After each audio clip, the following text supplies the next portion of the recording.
Perkenalkan diri, nama saya Faisal Rizky Susilo dari Teknik Mesin Angkatan 2020. Di sini saya akan menjelaskan mengenai ChatGPT.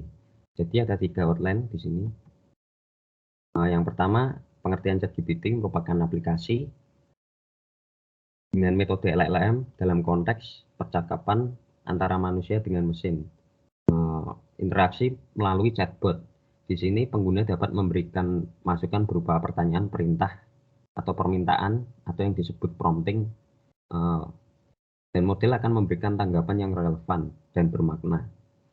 Di sini model GPT dilatih dengan memanfaatkan data yang melimpah dari seperti teks dari internet, buku, artikel, dan sumber lainnya, sehingga memiliki pemahaman yang luas tentang berbagai topik. Tujuan dari ChatGPT sendiri adalah bisa dilihat di PPT, meningkatkan pengalaman pengguna, skill kita bertambah, pengalaman yang kita punya bertambah, pengetahuan yang kita punya bertambah, lalu informasi dan pertanyaan bisa dijawab dengan lebih cepat, komunikasi menjadi lebih efisien, memfasilitasi aplikasi lain seperti contoh Khan Academy ataupun Duolingo yang merupakan aplikasi belajar bahasa asing yang menggunakan fitur ChatGPT untuk meningkatkan performa aplikasi mereka. Lalu yang terakhir, menyediakan respon yang alami dan koheren sehingga menciptakan pengalaman interaksi yang lebih manusiawi. Lalu sejarah ChatGPT sendiri merupakan model yang dikembangkan oleh perusahaan OpenAI yang berpusat di Ohio, Amerika.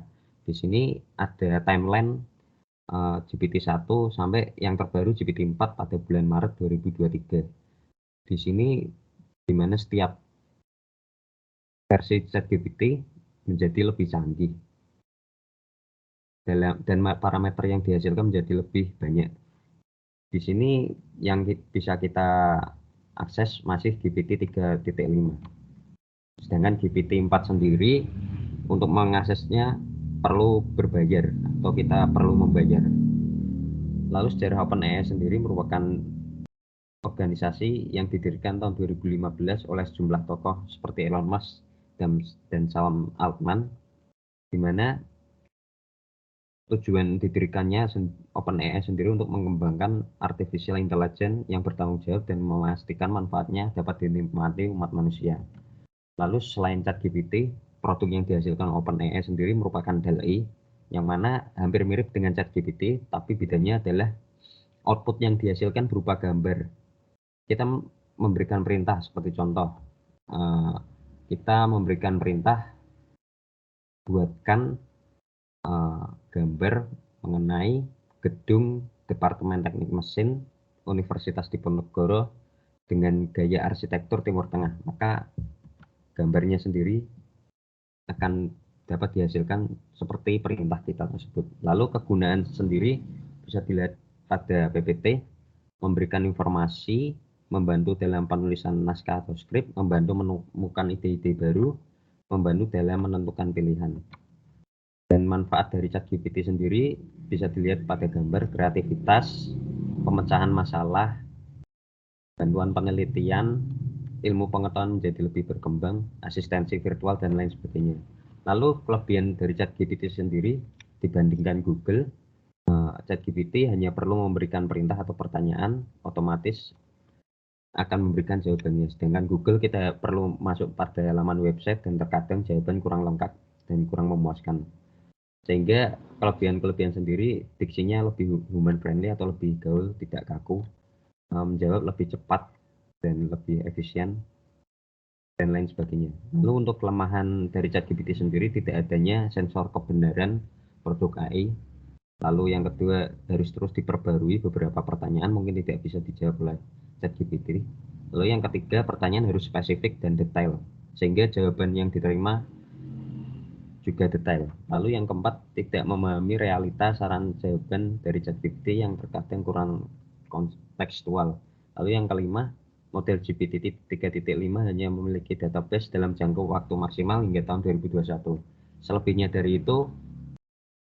dari tahun itu, ChatGPT tidak bisa memberikan jawaban yang